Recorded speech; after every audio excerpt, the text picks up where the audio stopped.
Last week, we focused on the activities of the Lagos State Transportation Management Agency, that's LASTMA. On the show today, we have the Director, Chief State Vehicle Inspection Officer, the Vehicle Inspection Service, VIS, Ministry of Transportation and Lagos State Government, Mr. Akin-George Fashola. Welcome to the show. Good morning, Mariah. How are you? Good to have you on the show. So, because Mariam specifically asked for you, so I'm going to let her have the first question. Go ahead, Mariam. And I'm just going to, go straight to the point.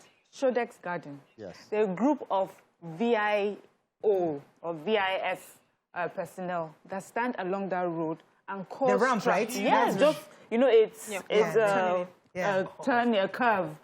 They cause huge traffic. They have POS machines with them, and they stop people, and usually indiscriminately. Like, they really have nothing much to ask of you, and they just keep stopping everybody. Why are they there? And I ask this because there was a time, some time ago, we had someone come in and said to us, you are not meant to see them on the road. Whatever they need to do, they can do with their cameras in the office. So why are they back on the road and causing traffic? Okay. Thank you, Mariam, for that. I feel like I'm being, but... You'll be fine. Antonio, that specific place. Okay, so fine, we need to do compliance checks. And compliance checks involve stopping vehicles on the road to see if they are compliant. I don't necessarily have to ask you for your documentation, but what Lagos State government has been able to do is we have infused our operations with technology. So if I'm stopping you, I have someone that's checking for your plate number to check all vital data that you have the necessary documents to use that vehicle on state roads.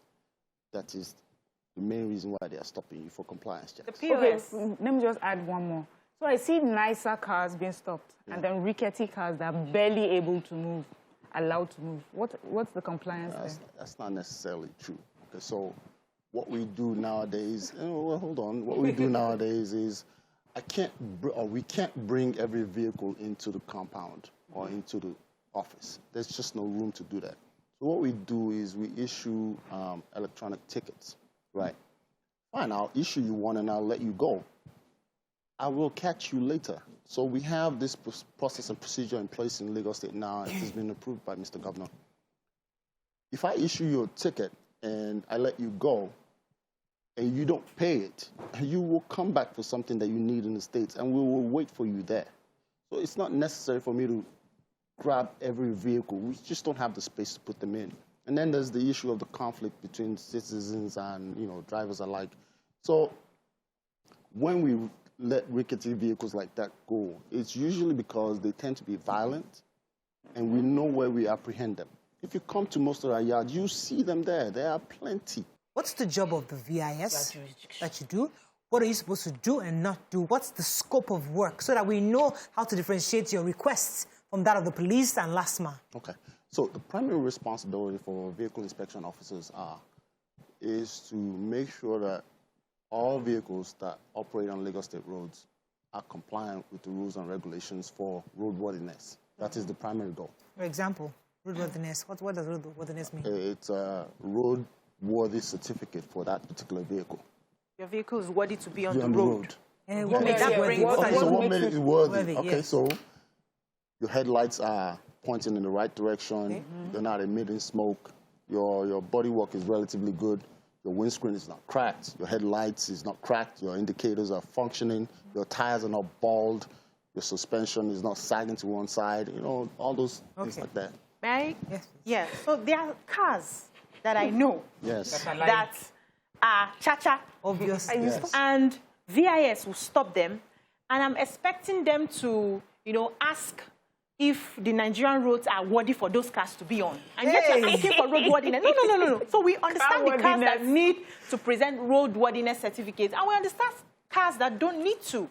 So why do we have to batch everybody up at the same time when we know that there are different criteria they're meeting? Okay, that's a very good question. So the roadworthiness law does not evacuate a cha-cha car, like you so put it. Yeah. All vehicles need a roadworthiness certificate, even if it is brand new. But there is an exemption, right? So if your vehicle is between 1 and 5 years old, brand new from the date of production, you can apply for an exemption. It is not automatic. You have to apply for it. Okay. For me, I feel that law enforcement agencies victimize the weak and let the strong go. And so Nigeria favors, like, don't steal small money, steal really big money. If you want to have a rickety car, then be a very dangerous looking person, because the law enforcement will just leave you alone. If anybody will just bring out knife, like, you should be very, very, if you want to, don't play small, be very, very aggressive. And it's sort of like, it's counterintuitive for progress to happen in our society, because it just sort of like punishes the honest, good person. And we need to stop that. So I remember under the last administration that there was a reason all VIS official, VIO were taken off the road, because they were constituting huge nuisance on the road and causing indiscriminate traffic at different places. And what I realized was when that law came into play, we had less traffic at those strategic places they usually stay. So, and I know that technology was deployed because we celebrated the technology a few years back. Yes. They came to tell us about it, and we were so happy. So proud of and I have seen it displayed. You know, I've gotten text messages for my roadworthiness is about to expire, let me fix it. And then I go and do it. So why would I be stopped when I have a valid one? Or why would I be stopped except I don't have a valid one? So that you are only stopping people, you have everybody's text phone numbers, they can get the messages, and we're using technology well. Because like she said, at that place, the traffic extends up until on the bridge. Yeah. Only because, of course, there might be a bit bad road, but mainly because the roads are bad, and then they are now stopping vehicles there. That also happens in this 7-Up junction here, where they will stop at the bend. So is there a way we can do these things smarter, taking the feedback from people that it will not cause traffic on the roads? Absolutely. I like that question that you brought up. Let me explain a few things to you. So that period you were talking about where VIO were taken off the road was exactly what you said, to bring in technology to usher us into a new era of...